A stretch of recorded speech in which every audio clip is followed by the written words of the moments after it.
कर रहे थे वहाँ पे हमने अपने मियाँ गौस साहब के प्रोडक्शन के ऑर्डर के बारे में जब बात की और हमारे साथ जो नाइंसाफ़ी हो रही है तो हमें बोलने नहीं दिया और उस कायमा कमेटी इजलास से हमने एहतजाजन वॉकआउट किया और चेयरमैन स्टैंडिंग कमेटी को ये बावर कराया कि ये डिक्टेशन पाकिस्तान तहरीक इंसाफ के गयूर मेंबरान नहीं लेंगे। इंशाअल्लाह हम लोग सिपाही हैं, वजीर आज़म इमरान खान साहब के सिपाही हैं और हक और सच के लिए हमारी जान भी हाजिर इंशाअल्लाह। दूसरी अहम चीज़, आज पॉइंट ऑफ ऑर्डर पे जब मैं उठा तो खुशकिस्मती हो गई या एक मैं समझता हूँ मौजा हो गया कि स्पीकर ने माइक दे दिया। पिछला सारा सेशन भी माइक उन्होंने मेरा नहीं खोला और इस सेशन में आज पहली बार खोला, बावजूद इसके कि लीडर ऑफ द ऑपोजिशन जब भी उठता है अपनी कुर्सी पे उसको माइक दिया जाता है, उसका माइक खोला जाता है। और वहां पे हमने वाजे किया कि मियाँ गौस साहब का प्रोडक्शन ऑर्डर नहीं इंप्लीमेंट हुआ, चौधरी एजाज साहब सेनेटर साहब का नहीं हुआ, हमारे महबूब कायद वजीर आज़म इमरान खान साहब, बुशरा बीबी साहिबा, शाह महमूद कुरैशी साहब, एजाज चौधरी साहब, मियाँ महमूद रशीद साहब, उमर चीमा साहब, जनाब हसन न्याजी साहब, ये सब के सब सियासी कैदी हैं। और ये भी उनको कहा फ्लोर ऑफ द हाउस पे कि आपने या तोशाखाना के केस के अंदर वजीर आज़म इमरान खान साहब को और बुशरा बीबी साहिबा को बेगुनाह कैद किया है तो एहतसाब फिर नवाज शरीफ का और जरदारी का करना चाहिए, जिन्होंने गैर कानूनी तौर पे मर्सिडीज और BMW गाड़ियां हड़प की हैं। इसके साथ साथ बलोचिस्तान के अबतर हालात के ऊपर बातचीत की, वहां पे जो जुल्म और सतम हो रहा है उसके बारे में, इन्फोर्स्ड डिसअपीयरेंसेस के बारे में बात की। ये भी बात की कि जो SIFC 1 लाख एकड़ जमीन चोलिस्तान सहरा में सैराब करने जा रहा है बगैर काउंसिल ऑफ कॉमन इंटरेस्ट को बुलाए हुए और पीपल्स पार्टी पे प्रेशर डालने के लिए नैब के केस शर्जील मेमन पे और साबिक वज़ीर आला कायम अली शाह और एक बिजनेसमैन के ऊपर जला रहे हैं, वो सिर्फ महज इसलिए कि आसिफ अली जरदारी और बिलावल भुट्टो सिंध की अवाम का पानी का सौदा कर लें और वो पानी डाइवर्ट हो जाए चोलिस्तान में। ख़वातीन व हज़रात, 4 भाई हैं इकाई में, पंजाब, खैबर पख्तूनख्वा, बलोचिस्तान और सिंध, और हमारी डिमांड है कि काउंसिल ऑफ कॉमन इंटरेस्ट के बगैर ये जोर आजमाई ना की जाए। वहाँ पे ये भी याद दहानी दिलाई कि खैबर पख्तूनख्वा का 2000 अरब रुपए के बकाया जात सूबा खैबर पख्तूनख्वा को मरकजी हुकूमत ने नहीं दिए और NFC का 3% हिस्सा जो मर्ज डिस्ट्रिक्ट्स का है, जो आपके फॉर्मर फाटा एरियाज थे, उसका भी अभी तक रिलीज नहीं हुआ। और यहाँ तक कि हमारा जो सरप्लस अमाउंट थी कैश की, उस पे भी मरकजी हुकूमत ने, वफाक ने डाका डाला है। ये चीज़ें इस तरह नहीं चल सकती। मुल्क में बेरोजगारी बढ़ रही है, 2 मिलियन यानी कि 20 लाख लोग उन्होंने मुल्क छोड़ के चले गए, 14 अरब डॉलर मुल्क से चला गया, लार्ज स्केल मैन्युफैक्चरिंग मंफी में है, ज़राअत मंफी में है, सर्विस सेक्टर डाउन है, पहिया आपका नहीं चल रहा, बेरोजगारी और गुर्बत बढ़ रही है और आपका इस वक्त अफराद-ए-ज़र भी बढ़ रही है। ये सारी चीज़ें हमने सामने रखी और ये भी कहा कि इलेक्शन कमीशन में इस वक्त एक गैर कानूनी और गैर आईनी शख्स बैठा हुआ है, सिकंदर सुल्तान राजा उसका नाम है, और फिलफोर उसको और उसके कमिश्नर जिनकी मुद्दत पूरी हो गई है उनको बरतरफ किया जाए। और स्पीकर को मैंने और शिबली फराज साहब ने 15 जनवरी 2025 को खतूत लिखे थे। शहबाज शरीफ जो कि एक डमी शख्स प्राइम मिनिस्टर बैठा हुआ है, वो एक कठपुतली है, उसने खत लिखना था लीडर ऑफ द अपोजिशन को, अभी तक उसने नहीं लिखा। मेंबरान के बारे में कल भी हमारे मेंबरान ने यहाँ पे बात की, पंजाब के मुतअद्दिद मेंबरान के घरों में रेड्स हुए हैं, पुलिस गर्दी की गई है, 2 लोग अपनी जान की बाजी हार गए, इरशाद बीबी साहिबा और एक दूसरे साहब कोट अद्दू से, हमारे डॉक्टर कुरैशी साहब के हल्के से, अहमद चट्टा साहब, मुबीन कुरैशी साहब, हमारे मियाँ गौस साहब जो अंदर हैं जेल में, इन सारों के घरों में मुतअद्दिद रेड्स हो चुके हैं। हम लोग इसको कंडेम करते हैं। बाकी बात इस वक्त बैरिस्टर गौहर साहब बात करेंगे और उसके बाद साहिबजादा हामिद रजा साहब, क्योंकि साहिबजादा साहब की कमेटी में हाजूज माजूज ने मुदाखलत करके तो इनकी कमेटी का एजेंडा ही चेंज कर दिया और चेयरमैन साहब को मालूम भी नहीं था। Over to you barrister Gauhar साहब। थैंक यू जी। बिस्मिल्लाहिर्रहमानिर्रहीम। जिस पॉइंट ऑफ ऑर्डर पे आज बात करना चाह रहा था, क्योंकि स्पीकर साहब ने एक रूलिंग दी है आज असम्बली में, और स्पीकर साहब ने ये फरमाया कि एक जज साहब ने ये ऑब्जर्वेशन दी है कि इंस्टीट्यूशन समेत पार्लियामान भी कोलैप्स कर चुकी है या कर रही है। उस पर स्पीकर साहब की रूलिंग मैं समझता हूँ उसके जवाब में मैं कुछ कहना चाह रहा था, जिसके जवाब में मुझे इजाज़त नहीं मिली और इसके बाद हमने वॉकआउट किया है। बात यह है कि पार्लियामान को कहा जाता है कि ये मदर ऑफ ऑल इंस्टीट्यूशंस है। लोग सेकंड वर्ल्ड वार और फर्स्ट वर्ल्ड वार में भी इलेक्शंस हुए ताकि पार्लियामान न टूटे। दुनिया की सारी जमहूरी ममालिक में बड़े बड़े बंकर में नीचे जाके पार्लियामानों के लिए जगह बनाई गई है ताकि अगर एटम बम भी गिरे तो पार्लियामान चलता रहे। सिर्फ इतना कहना ज़रूरी है कि क्या ये पार्लियामान कोलैप्स कर चुकी है या नहीं। जब आपकी परफॉर्मेंस इस कदर डाउन हो जाए कि आम आदमी ये समझने लग जाए कि ये पार्लियामान पाकिस्तानी अवाम के लिए लाइबिलिटी बनती जा रही है, तो बहुत अफसोस की बात है। इस ईवान ने जितने दिन काम किया है, इसकी परफॉर्मेंस ये है कि जिसको हम क्रिमिनल मेजर एक्ट कहते हैं उसमें एक में भी कानून साजी नहीं हुई। जिसको हम कानून की ज़ुबान में सिविल मेजर एक्ट कहते हैं उसमें कानून साजी नहीं हुई। इस ईवान ने 1 साल में कम तरीन कानून साजी की। इस ईवान ने 1 साल में वो कानून साजी की जो मुतनाज़ आए। इस ईवान में आज तक जो क्वेश्चंस हुए, मैं आपको ये फैक्ट्स देता हूँ, आप सारे लोग इनके वेबसाइट पे देखें, सिर्फ 17 घंटे क्वेश्चंस अवर पे सेंड हुए हैं। 300 से कम क्वेश्चंस आंसर हुए हैं। इंडिया के लोकसभा में 10,000 से 15,000 क्वेश्चंस 1 साल में आंसर करते हैं। तो अगर इतनी परफॉर्मेंस आपकी ड्रॉप हो जाए तो इसको क्या कहेंगे, कोलैप्स कर गई है कि नहीं। अगर अभी भी कोलैप्स नज़र नहीं आ रही है तो परफॉर्मेंस को देखें। आप कानून साजी नहीं कर सके। आज तक कोई पॉलिसी स्टेटमेंट गवर्नमेंट की तरफ से इस पार्लियामेंट पे नहीं आई। आज तक मेजर जिसको कहते हैं आप हुकूमत के जिम्मेदारान, उन्होंने एक स्टेटमेंट भी इस पार्लियामेंट में नहीं दी। उन लोगों की जिम्मेदारान की हाजिरियां निकाले, कोई एक भी इस ईवान में पेश नहीं हुआ कि वो आवाम की क्वेश्चंस ले ले कि नुमाइंदों की तरफ से उनके पास क्या क्वेश्चन आया है। ये पहला ईवान है जो 1 साल में सबसे ज़्यादा इसकी कमेटियां नहीं बनी। ये किसकी रिस्पॉन्सिबिलिटी है? ये ईवान में बैठने वाले लोगों की रिस्पॉन्सिबिलिटी नहीं है, हुकूमत चलाने वालों की जिम्मेदारी है। आप इनकी सारी हिस्ट्री उठा के देखें, ये ईवान के रिकॉर्ड पे मौजूद है। क्या उनकी तरफ से वो क्वेश्चन आंसर हुए? क्या उनकी तरफ से प्लानिंग आई है? क्या उनकी तरफ से बजट स्टेटमेंट आई है? और सबसे ज़्यादा यह है कि सिवाय 3 सेशन के अलावा इनके 12 सेशन में से कभी भी 10 दिन से ज़्यादा जो प्रोसीडिंग्स है वो नहीं चल सकी।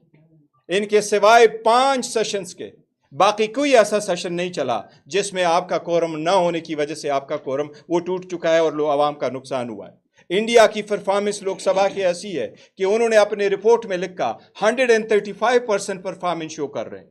अगर दिन के वो 100 घंटे काम करना है साल में, तो वो 135 घंटे वो रिक्वायर बैठे हैं। वो लोग ऐसे परफॉर्म करते हैं, इसीलिए दुनिया के तारीख में उन लोगों का जो नंबर है वो हाफ वायर पर है और हमारा रूल ऑफ लॉ में 130 नंबर पर है। अगर ये हालत रही तो हुकूमत तो है ही नहीं, ये पार्लियामान ख़त्म हो जाएगी। अवाम, पाकिस्तान की अवाम, हम रहे न रहे, हम अपोजिशन में रहे, हुकूमत में रहे, हम तो जाने वाले चले जाएंगे, लेकिन ईमान रहेगा, मुल्क रहेगा, ये दस्तूर रहेगा इंशाल्लाह। लेकिन ये लाजिम है कि ईमान स्ट्रांग हो, मजबूत हो। लेकिन मौजूदा हुकूमत ने अपने साथ साथ इस ईमान को भी कमज़ोर कर लिया है। इस इंस्टीट्यूशन को, जिसको लोग कहते हैं मदर ऑफ ऑल इंस्टीट्यूशंस, ये इंस्टीट्यूशन को आलमोस्ट कोलैप्स कर गए। जनाबी स्पीकर साहब, लॉ मिनिस्टर साहब, ये सारा फैक्ट्स फिगर पढ़ ले, आप रिस्पांस दे दे। जज साहब की ऑब्जर्वेशन सही है कि पाकिस्तान के बाकी इंस्टीट्यूशंस के साथ ये ईवान भी ऑलमोस्ट कोलैप्स कर चुकी है। एक सेकंड जी, साहबजादा साहब बात कर लें, उसके बाद बात कर लें। साहबजादा साहब क्वेश्चन लेते हैं इस बात पर। जी साहबजादा साहब। जी बिस्मिल्लाहिर्रहमानिर्रहीम। आप सबका बहुत शुक्रिया जी। जैसा कि आपके इल्म है कि गुज़श्ता रोज़ standing committee on human rights की मीटिंग थी बड़ी तगड़ो के बाद।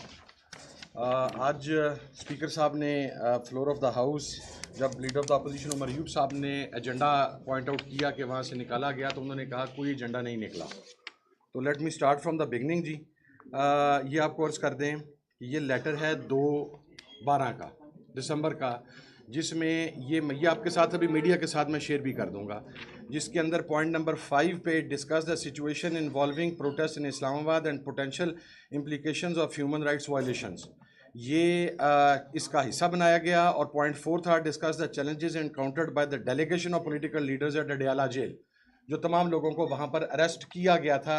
ये लेटर मेरी तरफ से लिखा गया और उसके बाद ये आने वाले इजलास के लिए एजेंडा का हिस्सा बना। उसके बाद जो इजलास आने वाला हुआ उसके अंदर ये एजेंडा आइटम का हिस्सा थी ये दोनों चीज़ें। जब अगला इजलास हमने बुलाया जो कि 27 तारीख को था, वो इजलास फॉर सर्टन रीजंस कुछ सेक्रेटरीज अवेलेबल नहीं थे, देवर इन कराची, वी वर टोल्ड कि वो यहाँ पर नहीं है, तो वो वहाँ पर चला गया। उस वक़्त भी ये एजेंडा का हिस्सा था। उसके बाद ये एजेंडा से निकाल दिया गया। फिर मेरी तरफ से ये दोबारा लेटर लिखा गया, the honourable standing committee on human rights has decided to understand that the following agenda item may add in the meeting of the standing committee on human rights, discuss the situation involving protests in Islamabad on 26th of November 2024 and potential implications of human rights violations। ये पिछली meeting में discuss होने के बाद जबकि IG Islamabad को notice किया गया, तमाम मीडिया वहाँ पर मौजूद था कि वो अपनी रिपोर्ट के साथ आएंगे, इस्लामाबाद की इंतज़ामिया के लोग वहाँ पर मौजूद थे, लेकिन अगली मीटिंग के अंदर इसे एजेंडे का हिस्सा नहीं बनाया गया। जब नहीं बनाया गया तो मेरी तरफ से ये 26 के हवाला से दोबारा लिखा गया, लेकिन फिर भी उसको एजेंडे से निकाल दिया गया। उसके बाद दूसरा इशू था अडयाला जेल के विज़िट का। अडयाला जेल के विज़िट के ऊपर ये भी एजेंडा का हिस्सा था, पहले मीटिंग में भी, दूसरी मीटिंग के अंदर भी। आपको एजेंडा की कॉपी मैं प्रोवाइड कर दूंगा। मेरे तीसरे लेटर के जवाब में स्पीकर ऑफिस की तरफ से मुझे ये लेटर लिखा गया जिसमें उन्होंने ये बताया कि जी आप अडयाला जेल का विज़िट नहीं कर सकते। तो ये मैं क्लैरिफाई कर दूं, और मैं अगर विज़िट नहीं भी कर सकता तो इस मरतबा भी एजेंडा के अंदर अडयाला जेल का विज़िट जो था, जिसके ऊपर मैंने क्वेश्चनिंग करनी थी, वहाँ पे लोगों ने जवाब देना था कि leader of the opposition national assembly, leader of the opposition senate, उसके बाद साबिक स्पीकर कौमी असम्बली, वहाँ पे ऑनरेबल पार्लियामेंटेरियंस जो हैं उनको डिटेन किया गया, उन्हें गैर कानूनी हिरासत में रखा गया। आपका उस पर क्या जवाब है? उसको निकाल दिया गया। अब 26 का एजेंडा भी निकाल दिया गया जो यहाँ पर मैसेकर हुआ। जो अडयाला जेल का विजिट का मामला था वो भी निकाल दिया गया। जो अडयाला में हमारे लीडरान की गिरफ्तारी थी उसे भी निकाल दिया गया।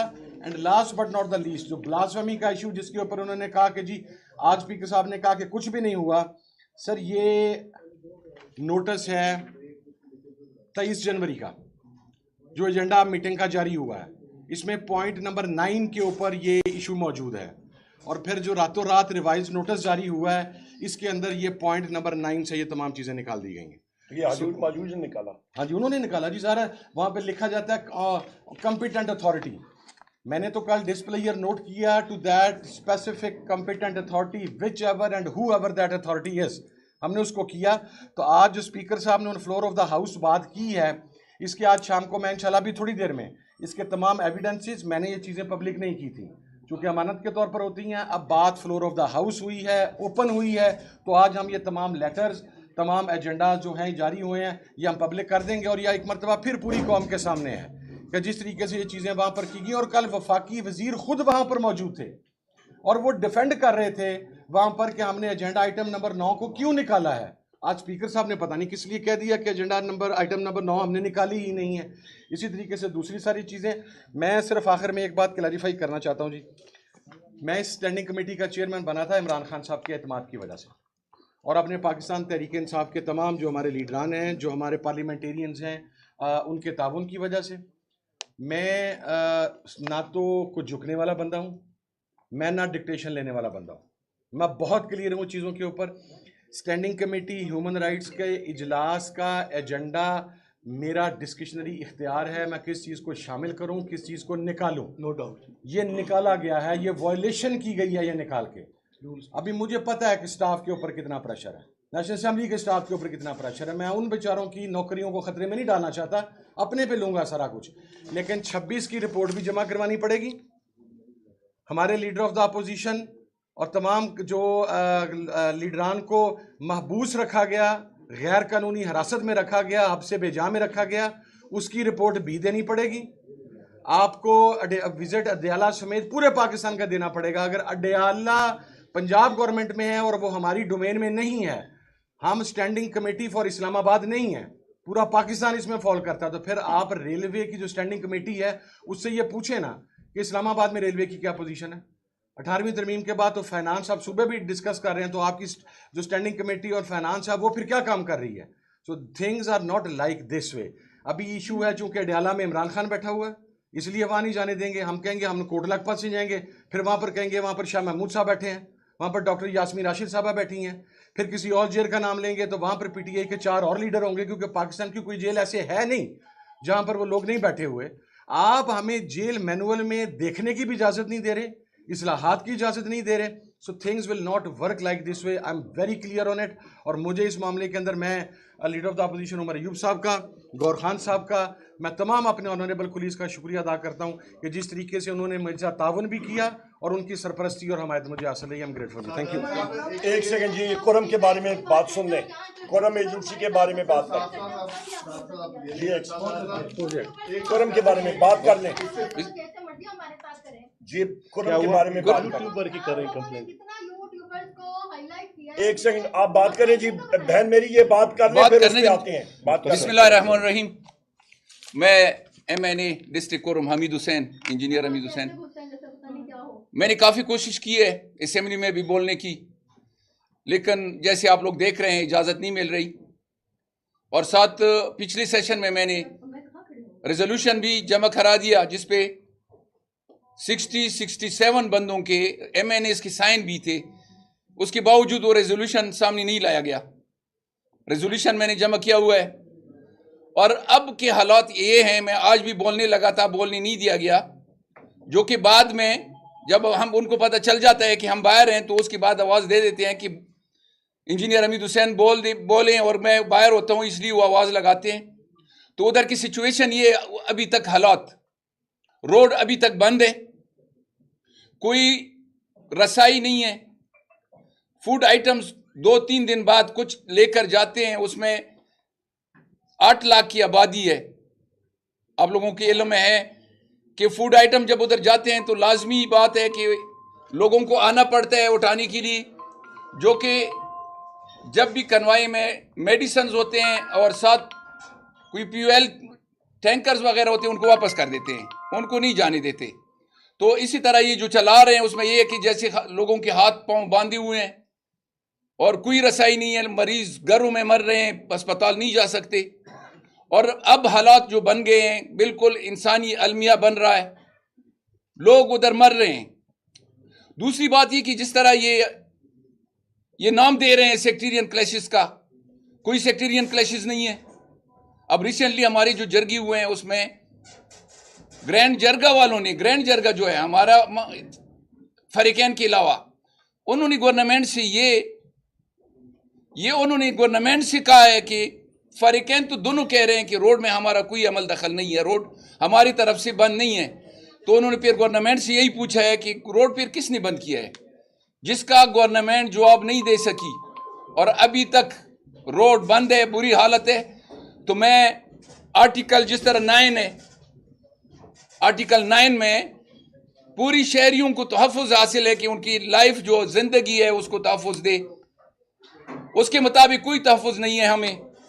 और आर्टिकल 14 इसी तरह, जो कि ह्यूमन डिग्निटी की बात उसमें होती है, कोई डिग्निटी नहीं है, उनको इंसान समझा ही नहीं जा रहा। हमें लोग दूर दूर इलाकों में हैं और उनको इंसान नहीं समझा जा रहा कि उनको कोई रसाई हो, कोई फूड पहुंचे या उधर मेडिसिन पहुंच जाए, वो भी नहीं है।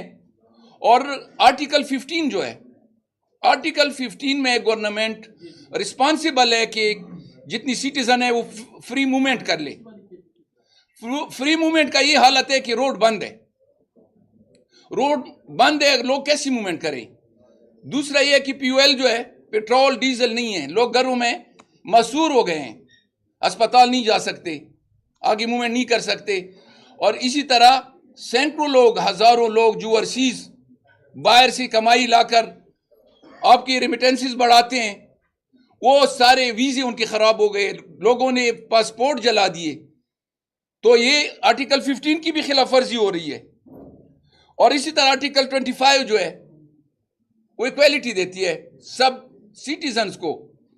तो इधर मैं ये कह दूं कि हम कैसी इक्वालिटी है, लोगों को जब इंसान ही नहीं समझा जा रहा, पाकिस्तानी शहर ही नहीं समझा जा रहा, रोड बंद किया हुआ है, तो मैं यही बात फिर कह देता हूं, सारे जितनी भी जिम्मेदारान हैं, तो ये आईन के मुताबिक हम कहते हैं कि हमें आईन के मुताबिक आज़ादी दें और हमें अपना हक दे दें, और जो पेट्रोलियम अद्वियात वगैरह की कमी है वो पूरी की जाए और रोड खोल दिया जाए।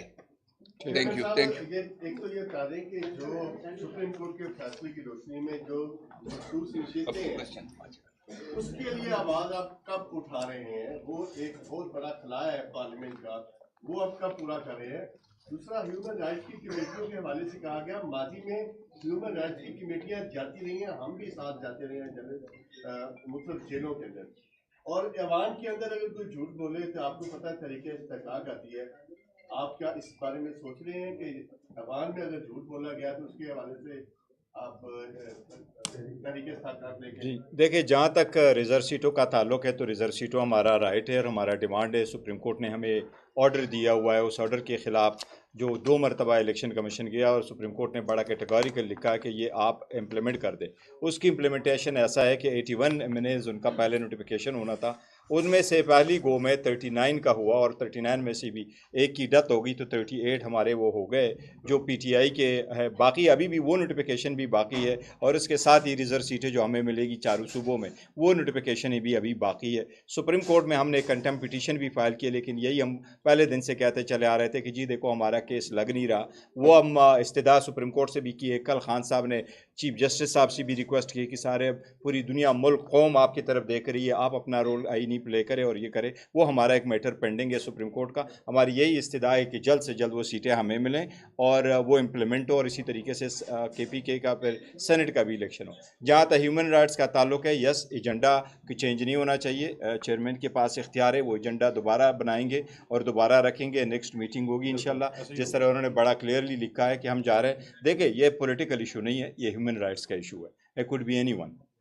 जेल में कौन बैठे हैं, देखिए वहाँ जेल में हम इसलिए नहीं जाते हैं कि किसी ख़ास तबके के, अगर आप PTI के सीनियर की आदत को लें शायद उसमें तो कुछ तो बेटर क्लास में होंगे, लेकिन अगर आप ओवरऑल देखें, मैं ख़ुद इन कई जेलों में जाता रहा हूँ, अभी जब उनके 2-3 जगहों पे मैंने विज़िट किया, अगर आप उनको विज़िट भी कर लें तो आपको कहागा लोग बड़े टेरेबल सिचुएशंस में। मेरे पास एक डेटा कुछ ना कुछ तो मौजूद है, मैं आपको शेयर कर सकता हूँ कि इनके पास कितना एक डेटा है और कितनी चीज़ें मौजूद है। अगर आप उनको देखेंगे तो आप हैरान हो जाएंगे कि ये किस हद तक आप देख सकते हैं उनकी कि कैपेसिटी कितनी है और कितने लोग इस वक्त रह रहे हैं।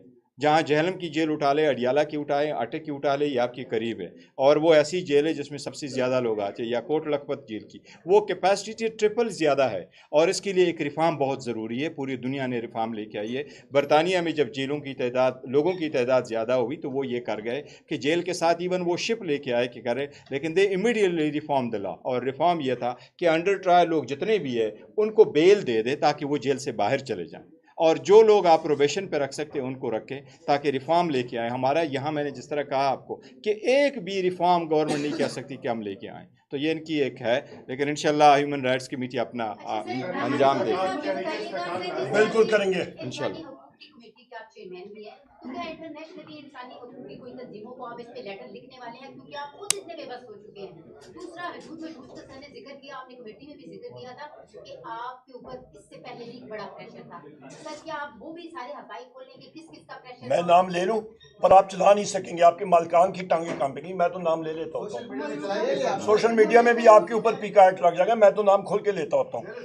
अच्छा, उसमें मैं दो चीज़ें अर्ज कर दूं जी। मैंने कल भी ये बात वहाँ पर क्लैरिफाई की थी कि मैं अपनी कोई ज़ात के हवाले से किसी भी चीज़ को किसी एजेंडे का हिस्सा नहीं बनाना चाहता जहाँ से ये इम्प्रेशन आए कि एक सेल्फ प्रोजेक्शन नुमा कोई चीज़ है। हम सियासी लोग हैं, ये तमाम चीज़ें बर्दाश्त कर रहे हैं, लेकिन जो मेरे साथ वहाँ पर लोग मौजूद हैं, मैं बड़ी मुहतात ज़ुबान इस्तेमाल कर रहा हूँ, जब उनके घरों के ऊपर रात को 18-18 डाले पुलिस के पहुँचेंगे, जब साथ काम करने वाले लोग ये कहेंगे कि हम अब मुश्किल है, दूसरी साइड से प्रेशर है, इस किस्म की चीज़ें आएंगी तो होगा। हमारी फ़र्स्ट प्रेफरेंस ये है कि जो हमारे पर्सनल इश्यूज़ हैं, मेरी ज़ात का इशू है, मैं अपनी ज़ात के बारे में किसी इंटरनेशनल ह्यूमन ऑर्गेनाइजेशन को नहीं लिखूंगा। मैं चाहता हूं कि मेरी ज़ात का इशू पाकिस्तान में ही सेटल हो। लेकिन अगर पाकिस्तान के शहरियों के ऊपर गोलियां मारेंगे, आप उनको टॉर्चर करेंगे, आप ह्यूमन राइट्स को वायलेट करेंगे, फिर आप बात भी नहीं सुनने देंगे, फिर आप उस फोरम के ऊपर उस चीज़ को एजेंडा में से भी निकाल देंगे, तो फिर obviously yes, I have to do something, and being the chairman of standing committee human rights, I will do that definitely. हम लोग एक सेकंड मैं बताता हूँ आपका, जहां पे बात खत्म की है साहिबजादा साहब ने, Hamoodur Rahman commission report public होनी चाहिए, आपकी जनाब वाला ओल्डी कैंप रिपोर्ट पब्लिक होनी चाहिए, आपकी army public school report public होनी चाहिए, आपकी आगे जाके एबटाबाद जो कमीशन रिपोर्ट थी वो पब्लिक होनी चाहिए, आपकी 26 नवंबर की कमीशन बनना चाहिए और उसकी रिपोर्ट पब्लिक होनी चाहिए, आपको 9 मई का कमीशन बनना चाहिए, उसकी रिपोर्ट पब्लिक होनी चाहिए। ये रिपोर्ट्स पब्लिक होंगी तो मुल्क आगे चल सकेगा। अमेरिका में प्रेसिडेंट डोनाल्ड ट्रंप ने केनेडी असैसिनेशन रिपोर्ट पब्लिक कर दी है। सर एक सवाल है,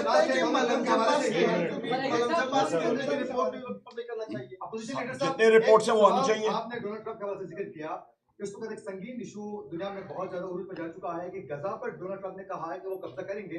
कल रात को भी जायराना अंदाज में कहा कि गजा की सरजमीन बड़ी आम है, हम उस पर कब्जा करने वाले। दुनिया से आवाजें उठ रही हैं, लेकिन पाकिस्तान बिल्कुल खामोश है। तो बतौर अपोजिशन लीडर पाकिस्तान में सबसे पहले काम जो हमारा यहाँ पे जो अपने आप को डेप्यूटी प्राइम मिनिस्टर कहता है या प्राइम मिनिस्टर कहता है, वो बात क्यों नहीं करते? वो लोग क्यों नहीं इस पे बात करते? हम लोग पाकिस्तान तहरीक इंसाफ बड़ा क्लियर हमारा मौक़िफ़ है, हम लोग हमेशा हक और सच के साथ खड़े रहे हैं और हमारा यही सलूशन है जो इस्लामी उम्मा का है कि फ़लस्तीनियों का स्टेट अपना होना चाहिए। यहाँ पे तो फॉरेन ऑफिस की और इस इंस्टॉल्ड रिजीम की टांगे कांपनी है, इनमें जुर्रत नहीं है कि ये बात करें। बहुत थैंक यू।